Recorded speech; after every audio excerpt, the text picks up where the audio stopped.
Good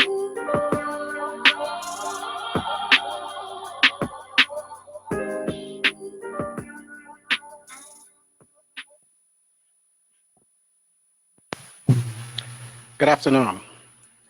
Friends, family, loved ones, enemies, distractors, contributors. This is Kevin Lewis on the Blueprint. And today's show is called Willie Lynching Ourselves. I'd like to thank some of the people that already showed up. Dee Dee, my brother Jesse, salam alaikum assalam, brother. And hey, what's up, Dee? Today's show, it may be a little brief show because I was expecting to have some guests on talking about a different topic, but at the last minute they pulled out. But so I just picked another topic, and I thought a topic that was pertinent to us. And someone actually called me, and we were discussing this probably the day before yesterday. And I thought it'd be a good topic for us to go over on the show. And he was talking about the Willie Lynch letter. And some of us that's not familiar with the Willie Lynch letter, or what they call the Willie Lynch syndrome, it's a book about supposedly a book written in 1712 by William Lynch, for, a slave master from the West Indies. And he supposedly gave a speech coming to America on the banks of the James River in Virginia, trying to tell slave owners here how a proper way or a proper means of producing slaves, or how to control your slaves, better control your slaves. And like I said, it was supposedly dated 1712, and it was a short. I have the book. I let somebody use it. I haven't gotten it back. I wanted to read part of the book, but I will still read an excerpt from the book and talk about why I'm saying supposedly when we're talking about Willie Lynch. But I'm going to read a part of it. And it says, gentlemen, you know what your problem, we know what your problems are. I do not need to elaborate. I am not here to enumerate our problems. I am here to introduce you to a method of solving them. In my bag here, I have a foolproof method of controlling your black slaves. I guarantee every one of you that if installed correctly, it will control the slaves for at least 300 years. My method is simple. Any member of your family or your overseer can use it. I have outlined a number of differences among the slaves and make the differences bigger. I use fear, distrust, envy, and envy for control. Now that's a part of the what's supposedly the Willie Lynch letter, supposedly written by William Lynch in 1712 in Virginia. Now, the reason I'm saying supposedly is because we have people or literaries that say that this is a false, it's a hoax. The speech didn't come around until 1970. That's when it was first published, in 1970, I believe in St. Louis or somewhere in Missouri like that. And then it hit the internet and it became a craze in 1993. But those that study literature said that it was a hoax, and that's what's going around now. But the question is it pertinent? And I'm going to tell you why they said it was a hoax. The reason they said it was a hoax is because some of the terminology that was supposedly used in this letter wasn't used, it wasn't out yet. And like I just read, the little passage that I just read, he used what they call anachronisms. And what an anachronism is something that's out of place. It's like you're attributing it to to a place and time that it doesn't belong in. And the best way that I could say, make an analogy out of that, and this is how you could prove that something was probably not correctly attributed to the place and time that it was associated with, is like if I said, like, say 200 years from now, they were talking about Malcolm X and Martin Luther King, and they come up with this email that was supposedly found 100 years later, 50 years later, an email between Martin Luther King and Malcolm X, that they somehow talked to each other with an email. And in this email, they're talking about things that that didn't exist during their time frame. Then they could probably say that, you know what, that's a hoax. Now, it may have been some good information that someone came up with, but nonetheless, it's a hoax. For one, emails wasn't around. Emails came about with the computer, and private computers or PCs wasn't used back in the late 60s or mid 60s. But someone 200 years from now, 300 years from now, that hasn't addressed that and just read it will say, hey, did you know that they came up with this and this? And someone that will study their history more diligently, scrupulously, would say, no, that's not true, because emails didn't exist. And I'm just giving a quick analogy. And for another reason they may give, like some of the things that they were saying didn't exist at that time, so they know it to be a hoax. And that's what's happening with the Willie Lynch letter. Some of the phrases like foolproof, refueling, things like that, that wasn't used until the 20th century, which is the 1900s, when a letter actually came about. You know, that was the time that these phrases came about, in that same century. So they're attributing something that was 200 years ago where they didn't use those words at that time. So that's why they're saying that the Willie Lynch letter itself, the speech was supposed to be verbatim, was a hoax. And there's another real Willie Lynch who claimed to be the originator of the lynching law. See, they said the Willie Lynch that wrote this from the West Indies, this is where the word lynching came from. And what Willie Lynch said in his, if any of these people would actually read the book or read it and not just read a part of it, you will see that he's saying things about lynching that's not a way to control your slaves, that's a waste of, basically like a waste of your money. You pay money for these slaves, so why would you lynch them? Lynching became a thing later during the American Revolutionary War, or what we would call just the Revolutionary War in the 1970s. And like I said, this speech was supposedly given in 1712. And there was a person named Willie Lynch, and he claimed to be the originator of the lynching law, but he wasn't born until 1942. And during the American Revolution, he said that he was the one that came up with lynching after his last name. There also was a Charles Lynch from Virginia, who was a justice of the peace, and also a militia officer that claimed to come up with the lynching law, and that was also during the Revolutionary War. And if you think about the Revolutionary War, we're talking about 1776 and all this stuff with the birth of this country.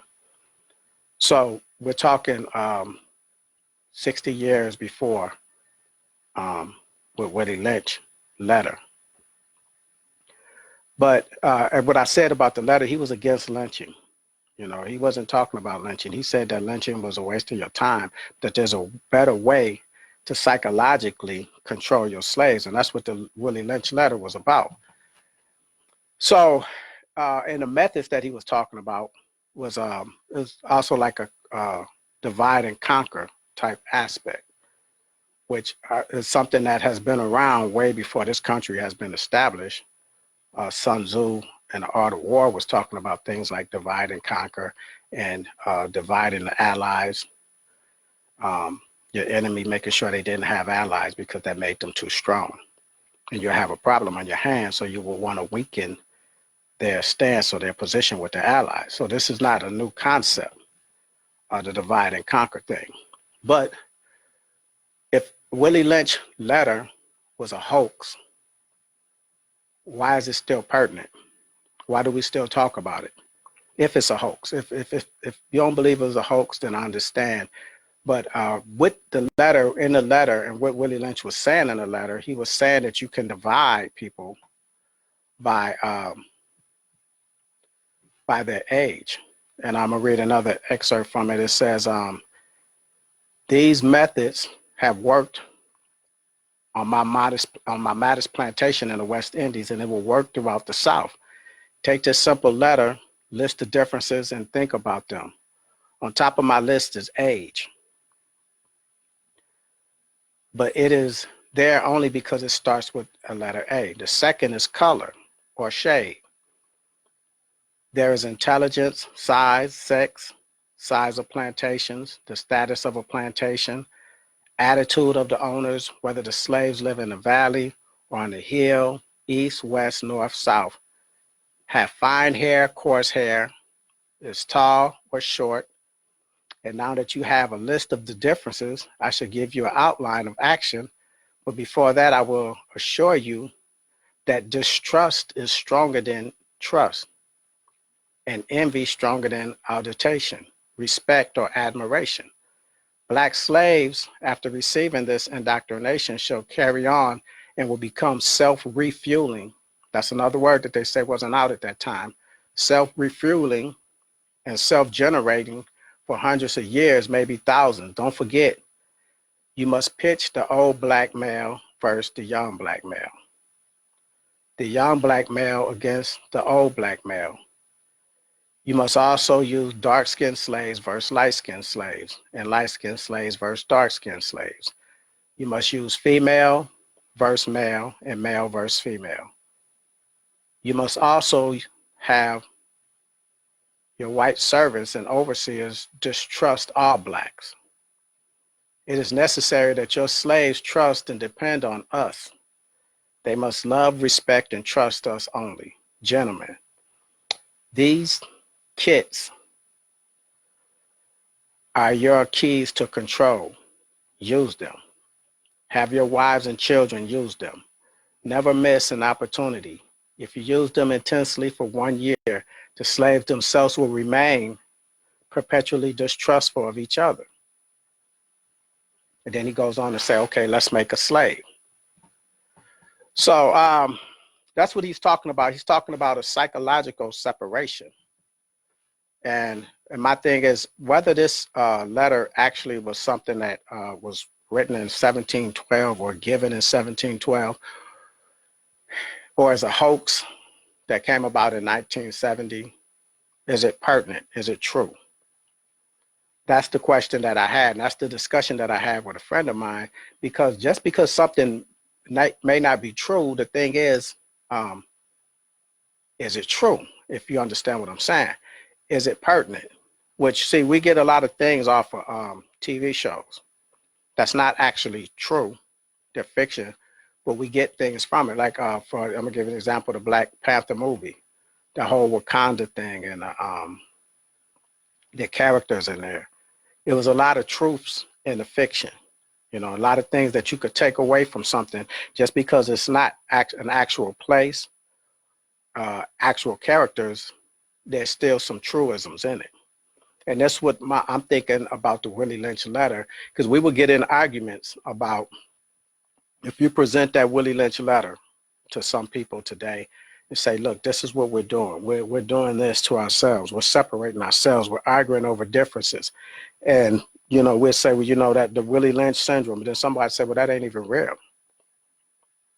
And if you don't understand or know why someone's saying it's not real, then you're going to get caught up in a debate, and you're going to look to be as someone trying to teach something to someone that isn't prepared or knowledgeable about what you're trying to give them.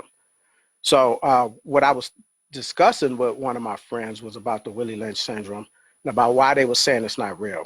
Now, if you understand that, then once you present it to somebody, excuse me, and y'all get into that discussion, you could move past that.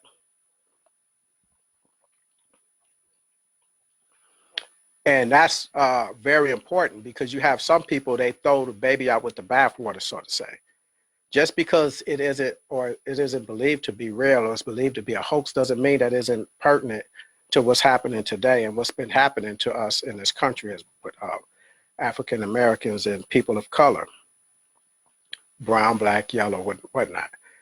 The divide and conquer strategies still apply. In the Willie Lynch letter, although whether it's propaganda, hoax, or whatever, it still have some pertinent things in there. Because today, we divide each other on certain aspects that's in the book. Excuse me. We divide each other on our age. We divide through generations. You know, we say someone is young and they shouldn't be voicing their opinions about things. You know, I remember with the kids that was being shot in Florida at the school, the survivors. Well, Mr. Cruz came in and shot up the school, and the kids wanted to voice, voice themselves on the situation where they were the targets. You know, and a lot of the media was saying, well, they're just kids. They don't understand situations. Well, they understand being shot. They understand being shot at. They understand being in those situations where someone, you have a terrorist type attack. And how can you say that they are not old enough to voice their opinions or what they think should happen? You know, sometimes we'll use whatever's there to divide us. And that was something that wasn't a black thing, but that was a separation thing, because we do separate each other by generations. And if we understand that we're doing this, then sometime when we're doing this, we could stop in our tracks and say, you know, okay, let me stop doing that, because that has nothing to do with the situation that we're in. I was talking to someone, and I was telling them the ways that we think that we're doing these things and not even conscious of that we're doing it is because, like my generation, we'll say, well, we're going to try to make some kind of movement. We're going to do something in the community to improve our community. Let's just say if we're talking about cleaning up a certain part of town, graffiti and all this stuff like that, and that we need to clean this up, we need to have pride in ourselves. Then what happens is we have people showing up in the community, some of them young people, and they may show up listening to a certain type of music that we don't approve of. And the first thing we want to do is talk about what they're doing, what they're listening to, and what we used to listen to. You know, you're already starting that division part.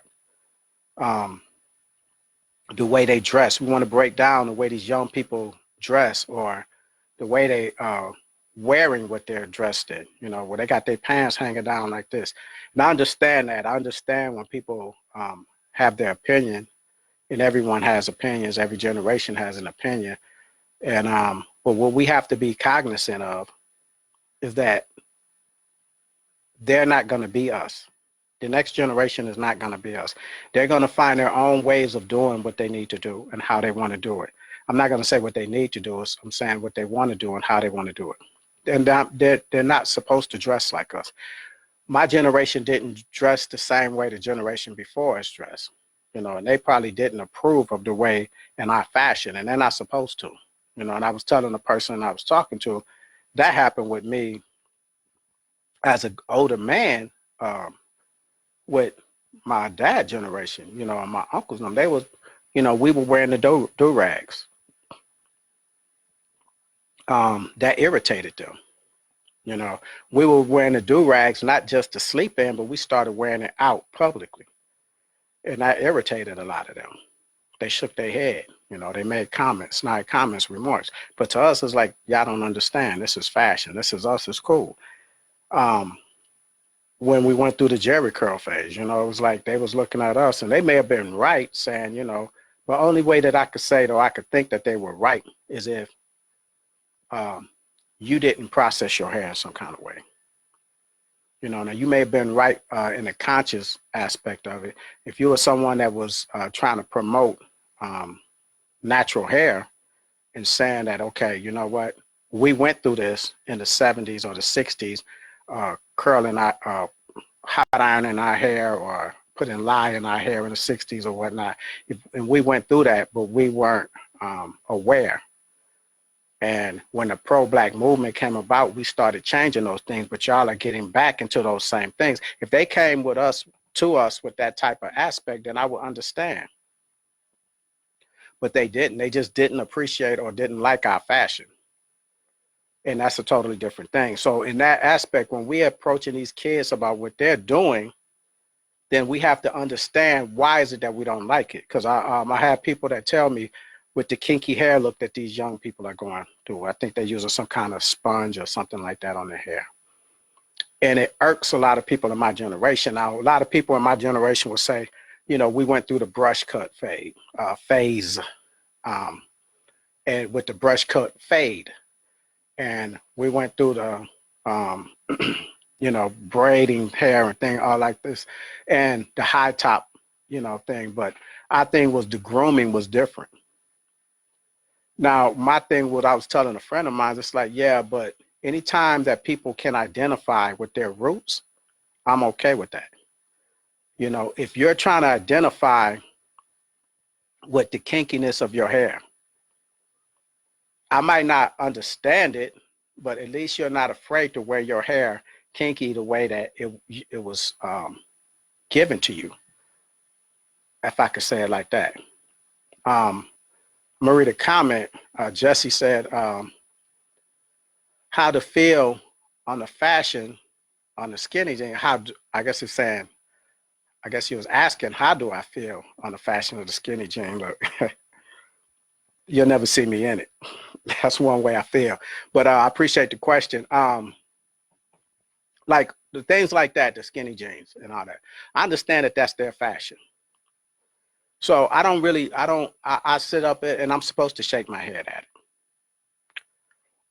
And I'm supposed to not understand it. It's not for me to understand, you know, that's what they're doing. And as far as like when you're talking about skinny jeans, like from my generation, I came from the baggy generation, you know. So to me, I always say like that's for girls to be wearing their pants tight. And I say, if you got to wiggle your hips to put your pants on, then I'm not part of that. You know, that's a different. But I understand also that I'm from a different generation. You know, so I'm not supposed to like how they dress. I mean, if each generation dressed the way the generation before them dressed, it'll be people still dressing like they was in the 1920s. With zoot suits or whatever, or having their pants all the way up here with baggy pants, whatever, you know, that things will never change. And we can't get stuck in fashion because things are supposed to continually change. They're not supposed to try to do it the same way that we did it. They're supposed to be finding their own way. And if we realize that and understand that, then we'll understand that even their fashions are rebellious to us. At a certain time, teens become rebellious. That's what we say. We use the word rebellious. But also what it is they're trying to carve their own way. They don't want to be, I didn't want to dress like my dad and them dress. I didn't want to listen to the music that my dad and them listened to. These younger people, even though it still may be hip hop, you know, just like in my generation, we had R&B and we had hip hop. It was the original or the development of the culture of hip hop when I was coming up. And people shook their head, you know, they was like, they didn't understand it. They was like, that's nonsense. That's not even real music. That's not even, but what we created was a culture. We created a whole culture within itself, a way to dress, a music to listen to, a way to dance. You know, we developed a whole industry. We took one line, the whole thing of taking one line of clothes and making that fashionable, whether you're going to say, okay, wearing Adidas or wearing a Nike, you know, instead of saying I'm just wearing sneakers or tennis shoes. You know, it didn't matter at another generation's age, as long as you just wore that type of outfit. What we did was we made it, I wear this brand. You know, we started branding ourselves and branding things. I wear this type of hat. It's got to be a Kango hat. It can't be a hat that look like a Kango. It got to be a Kango hat. I'm part of the Nike. I'm part of the Puma. I'm part of the Adidas You know, it didn't have to be one, but it's like, this is what I wore and this is the only thing I wore. Then it became Gucci and all this stuff like that, you know, became the name brand. But that was my generation, you know. We had our own style. We had our own way of doing things. We separated from our parents. That we had R&B with my generation, but it wasn't the same R&B that my parents had. You know, the 70s R&B was different than the 80s R&B, and it's supposed to be, you know. And the 90s R&B was a little different from the 80s R&B. Whether we felt it grew or digressed or whatever, it wasn't supposed to be the same. The 50s blues wasn't the same as the 40s and or the jazz and everything like that. Things was changing, and things are supposed to change. Youth do not want to follow in the same footsteps as the adults. Jesse said, I still be wearing my Juco or FUBU big style jeans. Yeah, and that's, I mean, you know, and I used to always, I would look at people, and when I was younger, I would look at older dudes. And I would say, man, they're stuck in their generation. I said, I never want to be stuck in my generation. Like, I never want to be an old dude that can't adapt. That's what I used to think when I was a young man looking at older dudes that was still doing the same thing, still dressing like they was in the 70s. And there used to be jokes about that. They made movies where the uncle was still dressing like he was in the 70s and he couldn't adapt. And either they made a I'm gonna get you sucker. You know, the funny thing was I forgot the actor name, but he got out of prison and he had the high platform goldfish in the bottom of his shoes. He thought he was cool. He thought that was cool. And he had the big old hat with the fur around it and all that stuff. And he had on the polyester, you know, suit. And you know, it was funny in the movie because people was laughing at him. Then you got to realize if you're still trying to do what you're doing, sometimes people are going to laugh at you because you're not fitting into what they're doing.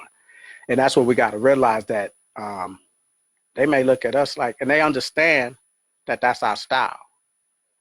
But it also looks crazy for us to be trying to dress like them. I want to put that out there like that too. So what I'm getting at with the fashion thing, I understand that it's not supposed to be the same. So I'm not going to get into little, like with people, like a lot of people are irks them with the pants around their waist. And that's a different type of thing than saying skinny jeans. Skinny jeans is a fashion.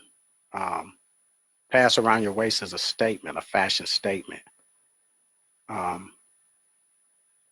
And that's the difference, because you could say, well, you know what, I have, my thing is not, I have an objection to skinny jeans. I have an objection to having to see your underwear, you know, at, that's what I may have an objection to. And that's something different. When we talk about being tatted up and things like that, some of us will shake our heads. In this generation, when they get older, they have all the sleeves and things like that, whole torso tatted, and that's fine. But it's going to be another generation coming up where it may be all their whole faces tatted up. And now we'll see it, say, man, there used to be freaks that had stuff like that, you know, like a freak show. And we'll see the lady with all the scales all over her face. And then at one point, that may be the thing that your kids are doing.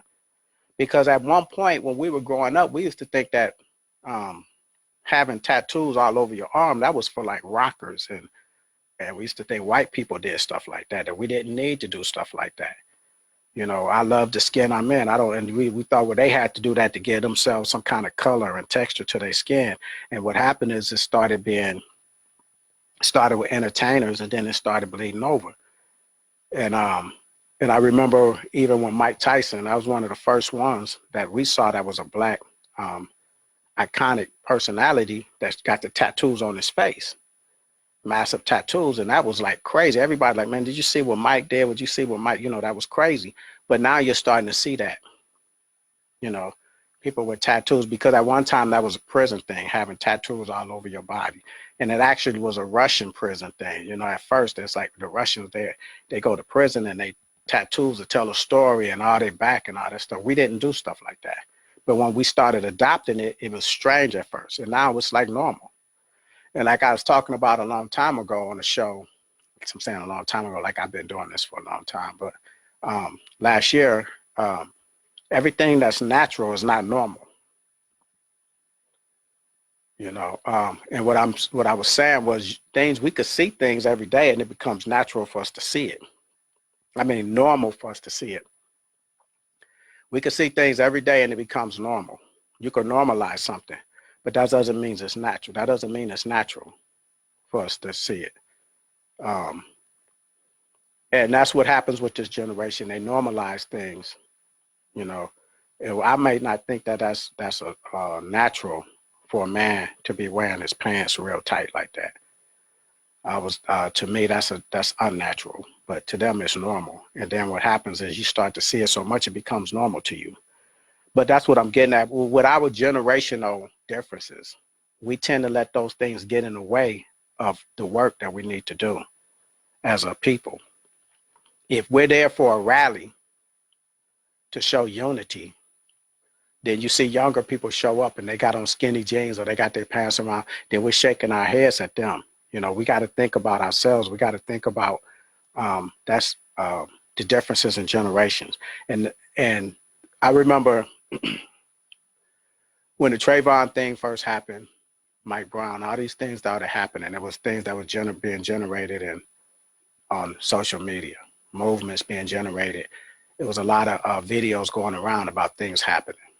And the first thing that people older than me or in my generation was saying, well, they need to pull their damn pants up. As if that was the reason that the police was treating or mistreating them because they had their pants down around their butts or hips or whatever. And we're using a situation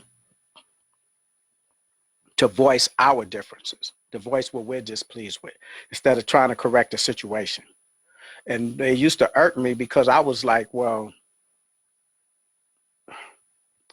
did these things just start happening? Did police brutality just started happening because kids started wearing their pants around their ass? You go look at the movie Detroit. You go do some research on what was happening to us. People always talk about the Black Wall Street. You look at what happened to the Black Wall Street. You look at what happened to Slocum, Texas in 1920s, early 20s or late teens. You look at what happened in Rosewood and things like that. You look at what happened in the race wars of Detroit and Atlanta and Chicago. You look at what happened in the race in Houston, where they had the biggest court martial in military history, and they came and they hung those soldiers here at on Salado Creek. The race riots that was going on. What was the reason that happened? To me, if we look for a reason and we blame that generation for the reason that things are still happening, what was H. Rap Brown and Huey P. Newton and Angela Davis and Elaine Brown and Assata Shakur, what were they fighting for? What were the Black Panthers fighting for? Stokely Carmichael. What was happening? Why was they fighting? What was their movement about? What was Martin Luther King or Malcolm X movement about? W.B. Du Bois and Garvey, Douglas. I mean, all of these Booker T. Washington. What were their movements about? Was it about a struggle? Was it about being abused by the system? Ida B. Wells, a book about lynching. There's been brutality happening to Black people ever since we've been set foot in this country.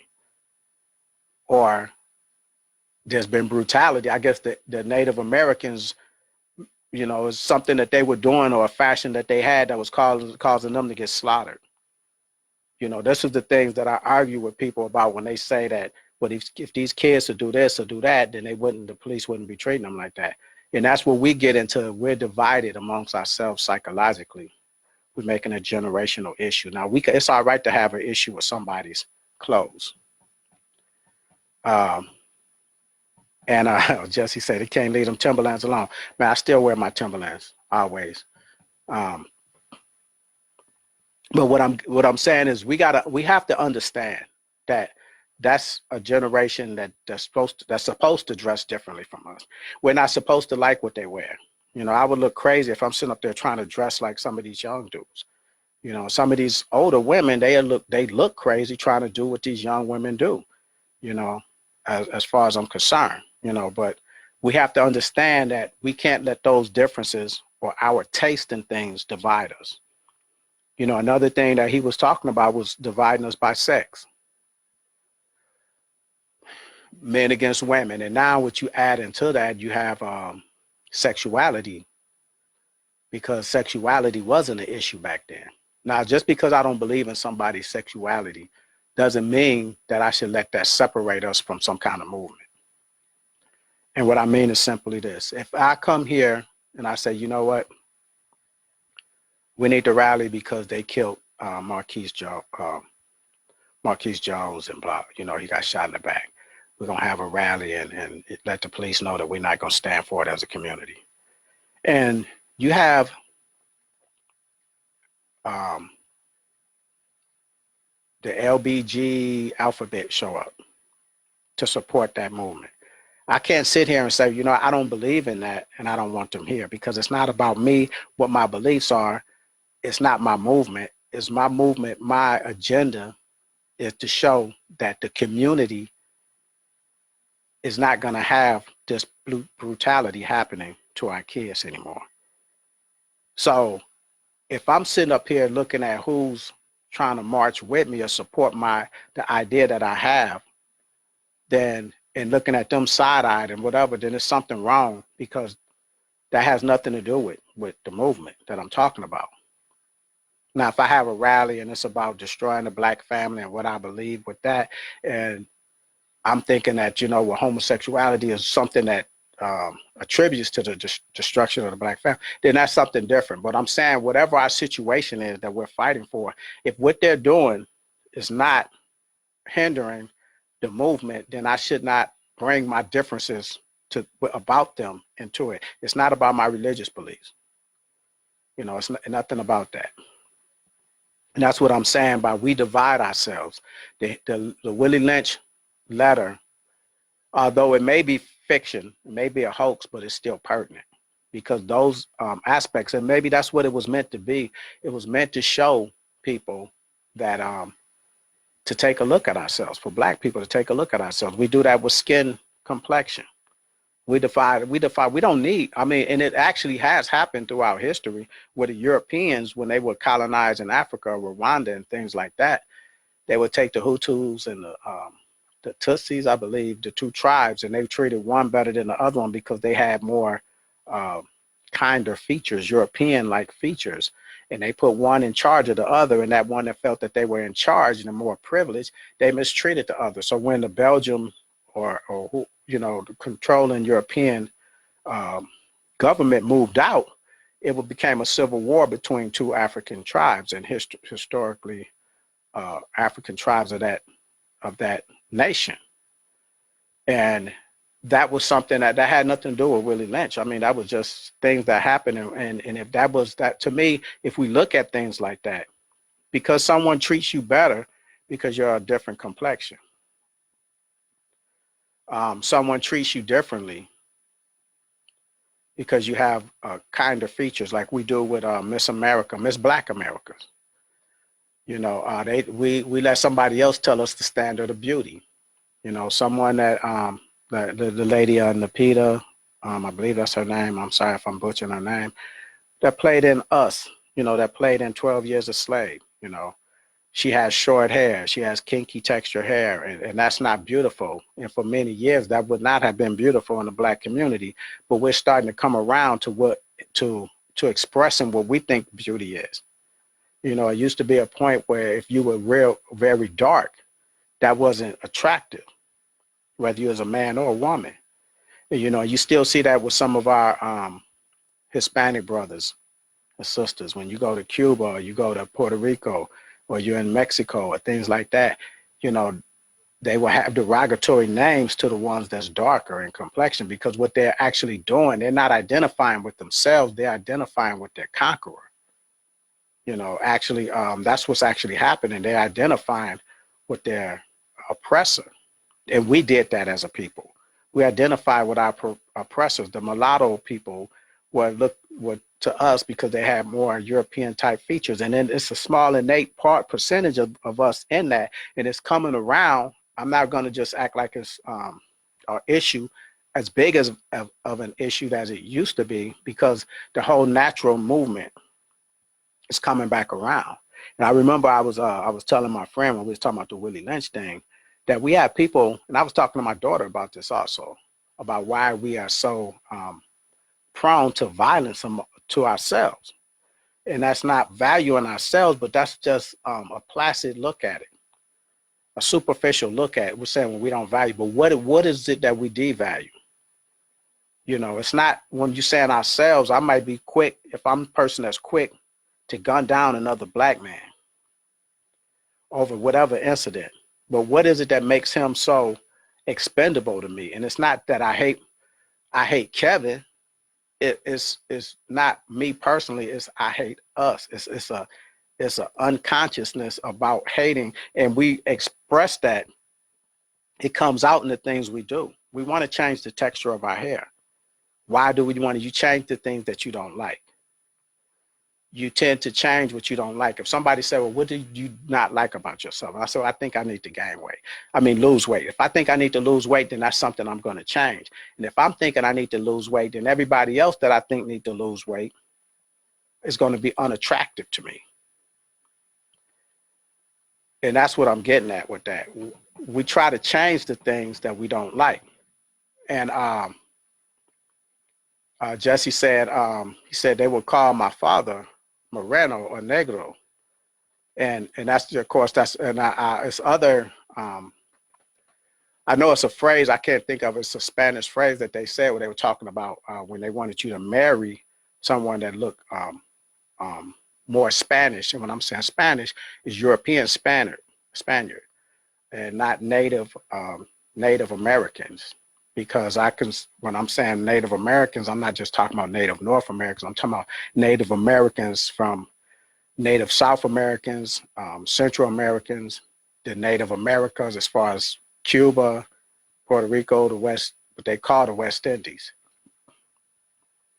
It's phrases that was saying, like, you know, try to get lighter, you know, marry somebody that was lighter. And I can't think, because I can't speak Spanish worth to say nothing. But anyway, that's what I'm talking about. We still use these things to divide us. You know, and it's like whether it was, like I said, skin complexion and things like that. But these things, we express them in what we do. We try to get rid of what we don't like. And if we don't like it within ourselves, we damn sure don't like it within somebody else. We devalue them.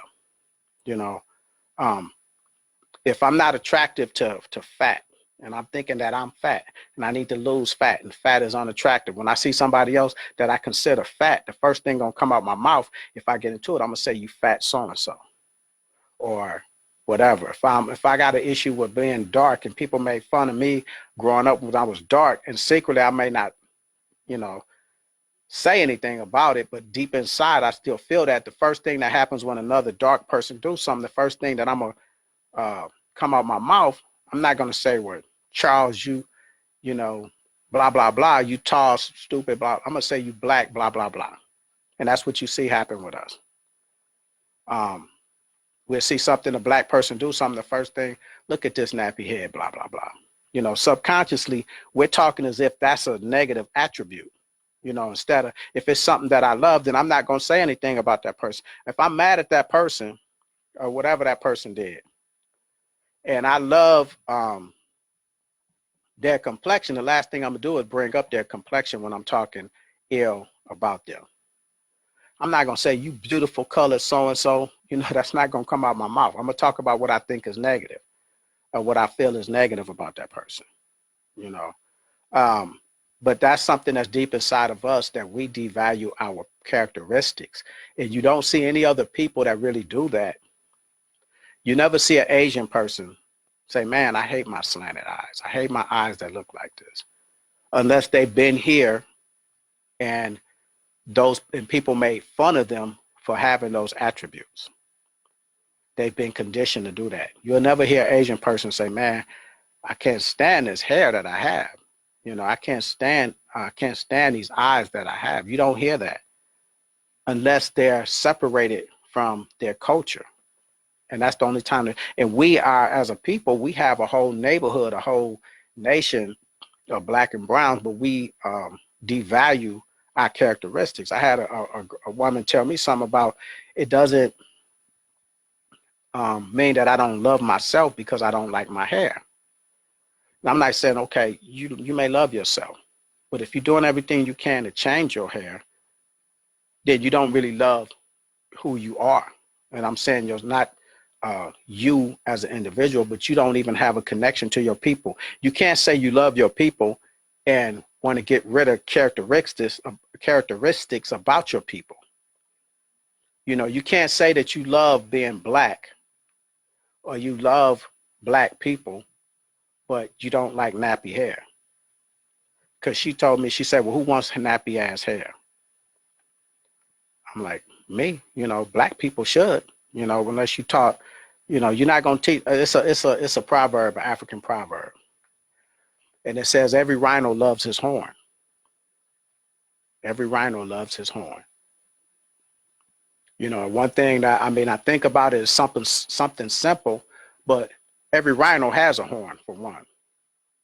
And his horn is what protects him against predators.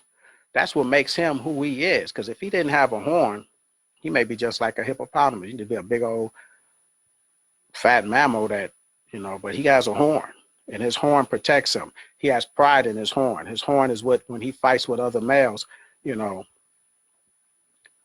this is, you know, who he is. And that means different things to me when it says every rhino loves his horn. But not every human loves who they are. And I don't mean just individually. And I think that's a psychological problem that we have with our youth, that they don't love their people. Because if you actually loved your people, then you wouldn't be so quick to gun your people down. That's what I wanted to say about that. That's psychological. That's part of our separation, our conquer and divide, the psychological aspects of the Willie Lynch syndrome, that we're lynching ourselves. The physical, your physical build, you know, like I said, how you pit people that's different, whatever differences we have, that's what the Willie Lynch syndrome is about. And we use those things today. You know, and those are questions that I wanted to pose. How do you think we use those differences today unconsciously? I'm not talking about just consciously divide ourselves. We use differences. And one thing that I said when I brought up one of the things about the Willie Lynch letter, and it stood out to me. He said the size of your plantation. You know, he was talking about different ways and how you pit the black slaves against the black slaves. You know, he was talking about where they live, you know, whether they was from the hills or the valleys and things like that. That's things that we still do today. You know, when we divide ourselves with gangs, it says, and let me go back to what a portion of the letter, it says, whether the slaves live in a valley or on a hill, east, west, north, or south. East, west, north, or south. You know, and what do we have when gangs? This is where you from. First thing people gonna yell out when they talking about their gang, where Crip or Blood, it's not just that they're Crip or Blood, but where they're from. You know, and before we got into a lot of the gang stuff when we were growing up, it was like where you're from. When I was coming up in New York, in Buffalo, it was our street. You know, we was in the Fruit Belt. Now the Fruit Belt is a whole section of town. And when we went outside the Fruit Belt, we would claim we'd be like the Fruit Belt. You know, yeah, I'm from the Fruit Belt. But then inside of the Fruit Belt, it was many wars going on. You know, it was Grape Street against Lemon Street, and Lemon Street was allies with Peach Street, but Peach Street, you know, was with Rose Street. It was like all these streets that was had like these names of fruit.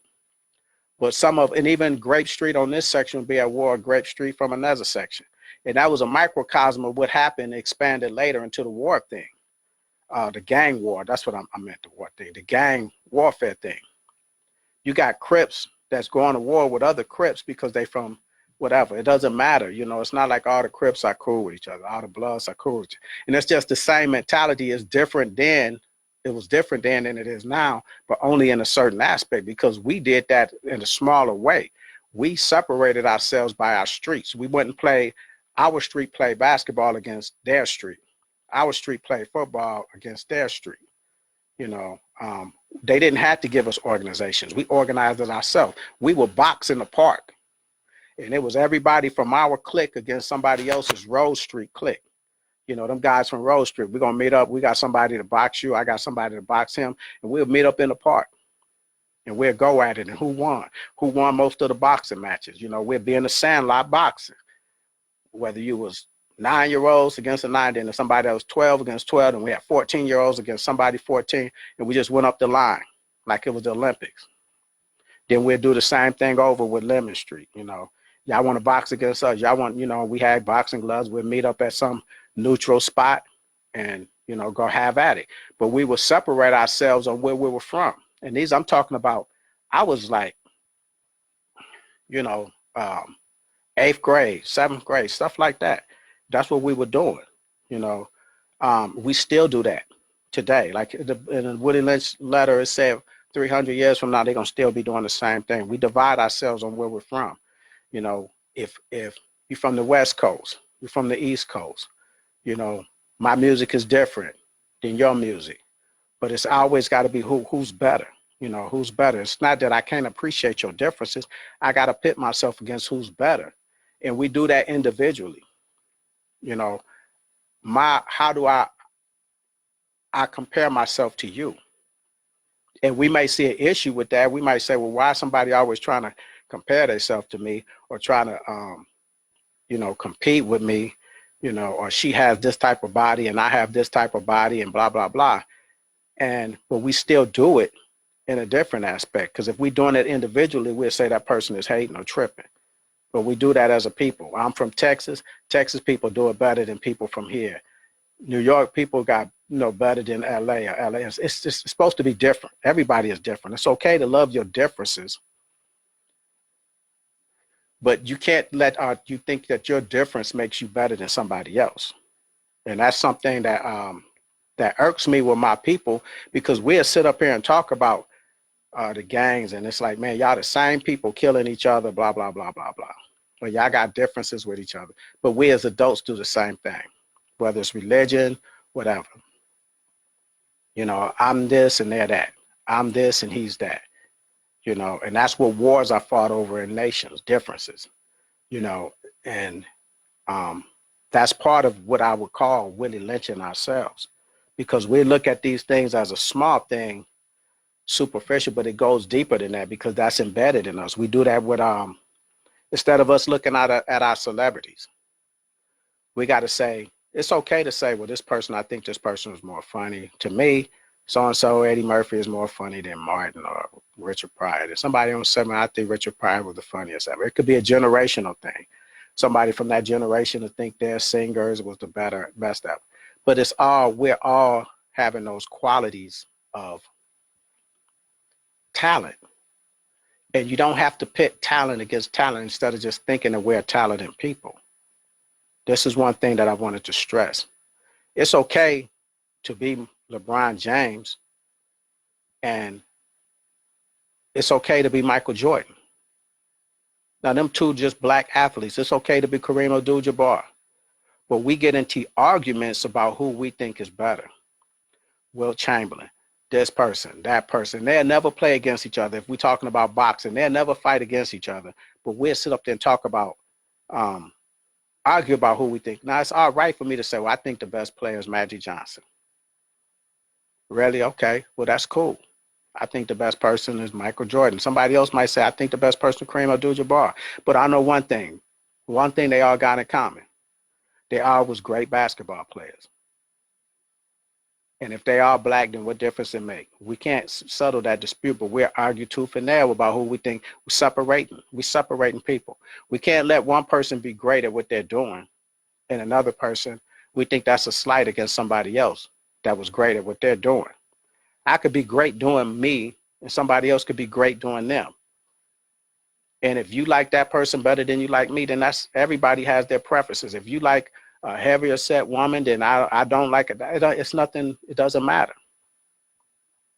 You know, unless you're just disliking yourself and you putting somebody else above yourself.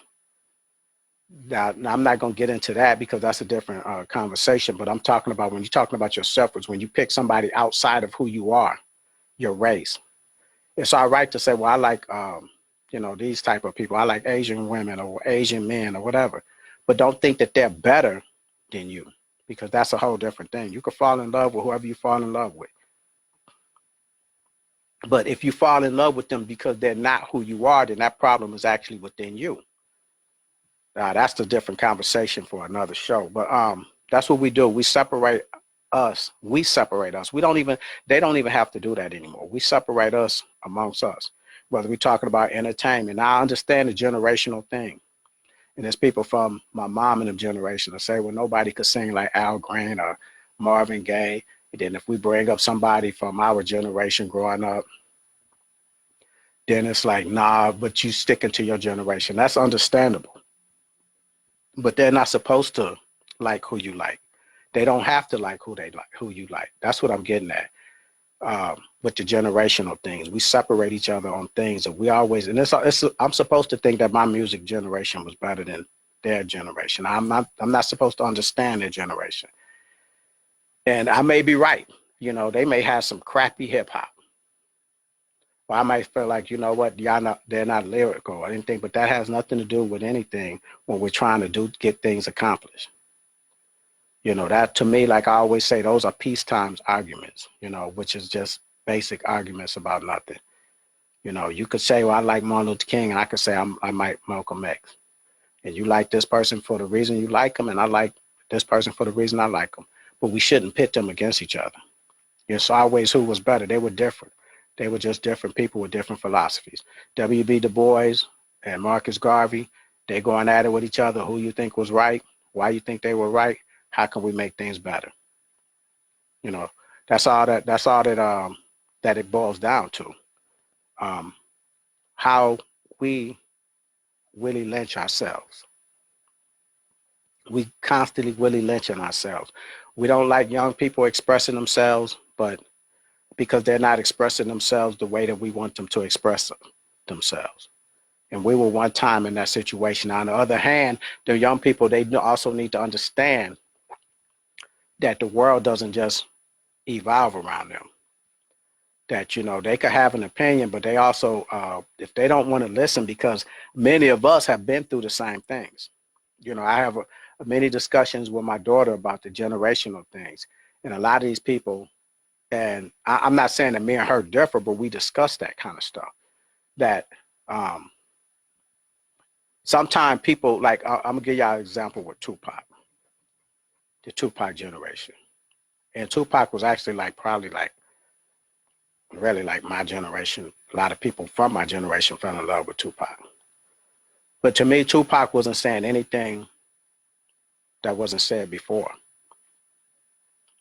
And so I don't regard Tupac as this great philosophical, you know, rapper icon, blah, blah, blah, blah, blah. I don't do that. I don't do that. But it's a lot of people that because they heard things from him, they put him on a different pedestal. But I heard things from Malcolm X and from Huey P. Newton. I heard things from Stokely Carmichael. And that's not my generation, but I've heard those things. It was another thing that a couple of brothers inboxed me with. There's a video, I guess somebody preaching about, you know, $1 or whatever, some money, and they was taking $1 and throwing it and stomping it and da da da da. But I seen that before. I seen that 25 years ago when Louis Farrakhan did it. So they may have been affected by that and like, man, you got to see this. This is great. But I'm like, it's all right. I seen it before. I seen it when it was done 25 years ago. Just because you didn't see it, then when you see this other person doing it, then it hits you differently. And that's understandable. I understand that, but you have to understand too, that just because it was the first time that you've seen it doesn't make it new. You know, Farrakhan may have gotten that from somebody else. I don't know. But I just said the first time I saw it was then. So the next time I see it again, 10 years, 20 years later, it doesn't impact me. when Tupac is saying something that I heard Kwame Ture say, that I heard Patrice Lumumba say, you know, when I've heard people in the movement, because you weren't at that level, all you were doing was just listening to music and you heard somebody that inspired you. That's a great thing. That's a great thing. If that's the first time you heard it, that's a great thing. At least you heard it. But then you put the person up on a pedestal that you heard it from, you know, and then you make that person is like they came up with that, but they didn't come up with that. If you actually do your homework, that stuff been around. And that's what a lot of these young people got to realize. They hearing things and saying things, but sometimes they reinventing the wheel. If we rode that, you know, that vehicle, we rode on them wheels. You know, it's nothing new under the sun, but y'all have to find a new way to do it. And we have to understand that. They have to understand that. And we have to stop Willie lynching ourselves. That's the point I'm getting at. And that's the show for this week, y'all. Hopefully I have a better show. I'll be better prepared and give y'all a better show next week. And this is Kevin Lewis on the Blueprint. Peace.